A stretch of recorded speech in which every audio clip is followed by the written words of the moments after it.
مورې ما نن څه عجیبه شان اراده کړې ده. مورې ما نن څه عجیبه شان اراده کړې ده. لوز مې کړی ما د خور سره واده کړې ده. هغې ویل راته د ټولو جونو هر څه شته دی، مونږ بېوسه یو زما لاس کې بنګړي نشته دی. هغې ویل راته د ټولو جونو هر څه شته دی، مونږ بېوسه یو زما لاس کې بنګړي نشته دی.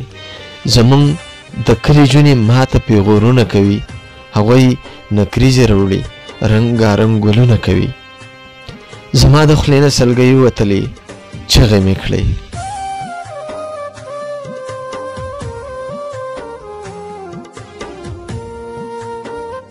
چغې مې کړې خور چې خفه نه شي زه تاله به بنګړي واخلم. د سر په بیه به زه تاله خوشحالي واخلم. ستا د سر ګلو ستا چارګل چې ستا پیزوان پوره شي، په دغه هر څه به زما د زړه ارمان پوره شي.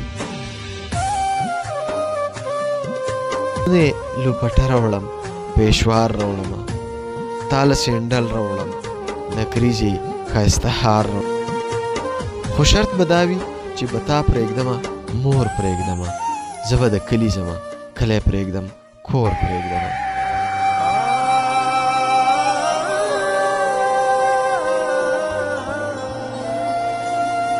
هغې نو کلکه غاړه راکړله او ویې ژړل وروره نه ګوله و نه چارګله و نه پیزوان غواړمه، ګوله و نه پیزوان غواړمه. چې په ستروغ یو هر څه شته دی، هر څه پوره دي، موږ په ډوډۍ مړېږو وریجې شته دی اوړه پوره دي. خو زما زړه تسلي نه کوله ښار له رالم، خو زما زړه تسلي نه کوله ښار له رالم. ما مزدوري شروع کړه، خور له مې چارګل واخیستو، هار مې را واخیست ورسره مې د سر ګل واخیستو. څه مې بنګړي واخیستل، خور له مې جامې واخیستې، د مور نظر مې کم و، مور له مې چشمې واخیستې. په ما اختر و چې هر څه پوره شو کور وینم، په ما اختر و چې هر څه پوره شو کور وینم. مسافري مې کړې مور وینم خور وینم. چې کور ته رالم د کور ورته چې کور ته رالم د کور ورته جرنده پرته وه. ما تپوس وکړو چې خور مې څه شوه، ما ورله پیزوان وویل. چې کور ته رالم د کور ورته جرنده پرته وه.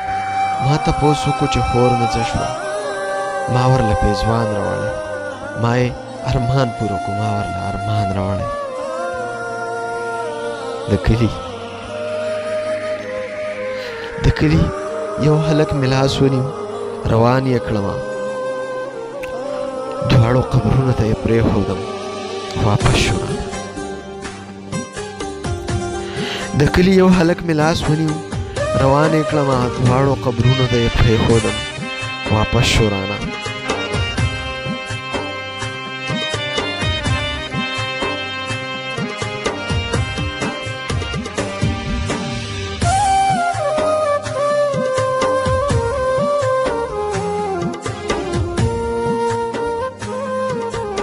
دا زندگی وه چې د خور ارمان په زړه پاتې شو، په خاورو پروت هغه پیزوان ته مې کاته پاتې شو. دنیا فاني ده، دا مې لویه تجربه کړې ده. ما ډبروال ټولو ملګرو ته کیسه کړې ده، ما ډبروال ټولو ملګرو ته کیسه کړې ده.